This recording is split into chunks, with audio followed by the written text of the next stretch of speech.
নমস্কার বন্ধুরা, আমি আজকে আবার চলে এসেছি শ্রাবণী আপনাদের কাছে নতুন একটা রেসিপি নিয়ে। পাঁপড়ের ঝাল। এই পাঁপড়টা বানাতে আমার লিজ্জাত পাঁপড়ের মশলা পাঁপড়ের একটা প্যাকেট লাগবে।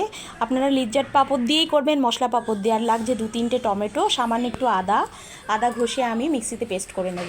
এবার দেখুন, আমি কড়াইতে তেল দিয়ে দিয়েছি, একটু সামান্য বেশি পরিমাণে তেল দেবেন আর সাদা জিরে ফোড়ন দেবেন। ফোড়নটা যখন ফুটে উঠবে, ফটফট করে ফাটবে, তখন দেখবেন এই মিক্সিতে পেস্ট করা যে টমেটো, 3-4টে টমেটো আর সামান্য আদা নিয়েছি, মিক্সিতে পেস্ট করে নিয়েছি, এটা আমি কড়াইতে এবার ছেড়ে দেবো।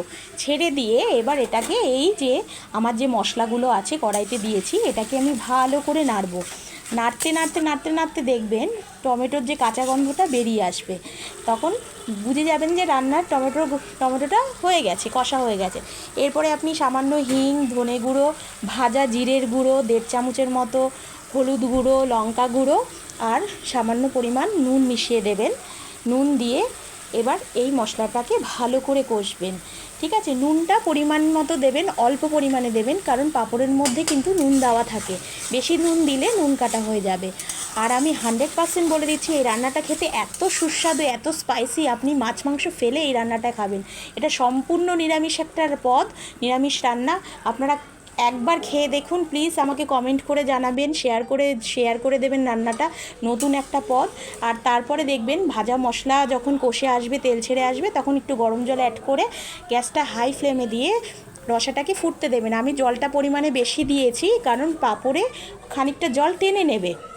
যারা রসা কম খাবেন তারা মাখা মাখা খেতে চাইলে পরিমাণ মতন অল্প পরিমাণ বুঝে জল দেবেন। এরপর যখন রসাটা ফুটে আসবে, পাঁপড়গুলো ছিঁড়ে দিয়ে তারপর ঢাকা দিয়ে দেবেন। ঢাকা দিয়ে এবার দেখুন সিম করে দিয়ে গ্যাসটা রান্না করবেন। এবারে রসা ফুটে যাওয়ার পরে গ্যাসটা সিম করে আপনারা রান্না করবেন। দেখুন ভালো করে ফুটে যাওয়ার পরে সিম করে যখন পাঁপড়টা 1 মিনিট পরে আপনি যখন থালাটা নামাবেন, তখন দেখবেন পাঁপড়গুলি কাঁচা আর ভাব নেই, সিদ্ধ হয়ে গেছে, সুন্দর তেল ছেড়ে গেছে চারিদিকে।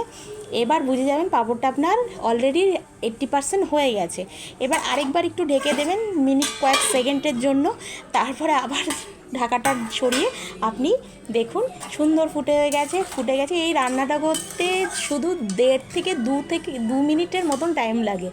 যারা এই ব্যস্ত জীবনে এরকম ছোটোখাটো রান্নাগুলি আপনাদের খুব ভালো লাগবে, খেয়ে দেখবেন। এটা খুব ভালো খেতে একটা পদ, নতুন রেসিপি।